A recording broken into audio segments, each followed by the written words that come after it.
Thank you. I want to thank our Kenyan sisters for the wonderful presentations, and I'm addressing my comments and questions specifically to Christine.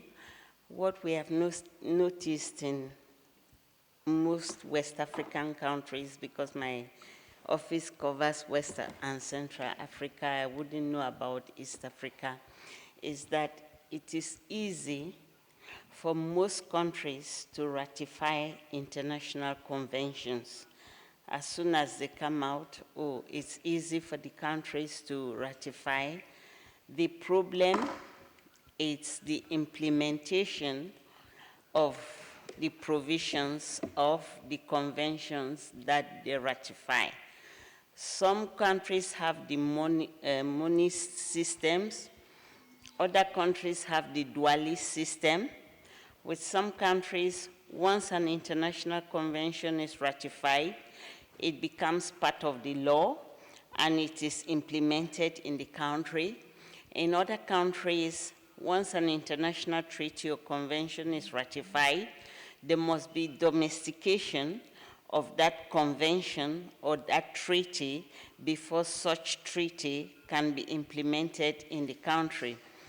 Christine, in her presentation, presented a lot of international treaties and conventions on trafficking.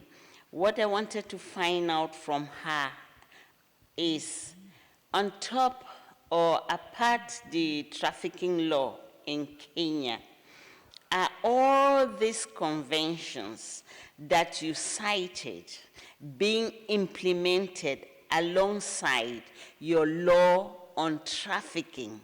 What is the tradition in Kenya?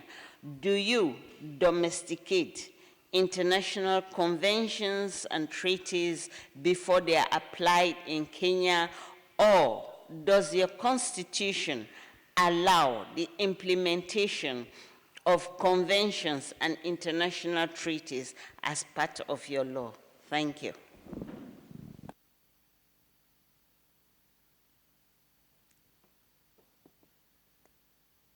Christine.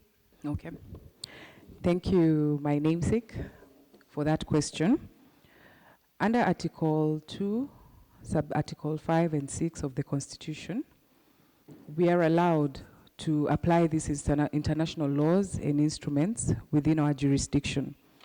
So what happens, we take the international law, like for example, the Palermo Protocol. It provides that we need a national law within our jurisdiction, and that's what we did, and we enforced, or we enacted the Counter-Trafficking in Persons Act 2010. So what we do is we try to domesticate the international statutes by also having laws that suit within our jurisdiction.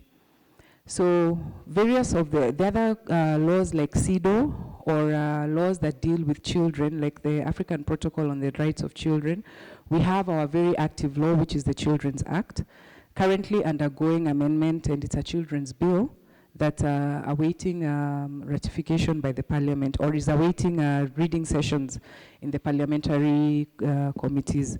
So once the statute is out or the protocol is out, we then come and sit as a country and see what we need to do or what is our mandate under that new protocol or statute, and then we have our own laws created with the context of our Kenyan situation. Even the Sexual Offences Act also came, I think a lot of our statutes from, a lot of our regulations from that act came from the South African model, but then what we do is still contextualize it within the Kenyan scenario.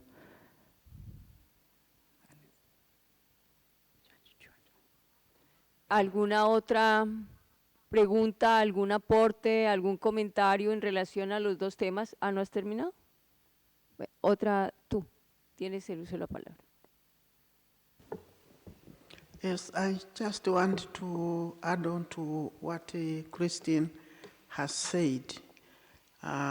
We also have, when the issue touches on human rights, whether we have domestic legislation or not, that issue is enforced by the courts. and we come under Article 2.5. It allows direct consumption of the human rights instruments, and also the use of jurisprudence from other jurisdictions which have interpreted those human instruments. They are available. Gracias, Cristín. Gracias, Roselín. ¿Algún otro comentario? ¿Alguna pregunta? ¿Alguna otra persona desea intervenir? Bueno, tal como lo acordamos al inicio, entonces continuamos con el siguiente bloque. Intervendrán Jane, Rose y Lucy. Sobre, los temas de ellas son adopción y tráfico, subrogación y tráfico. Hanan Okengu, tienes el uso de la palabra.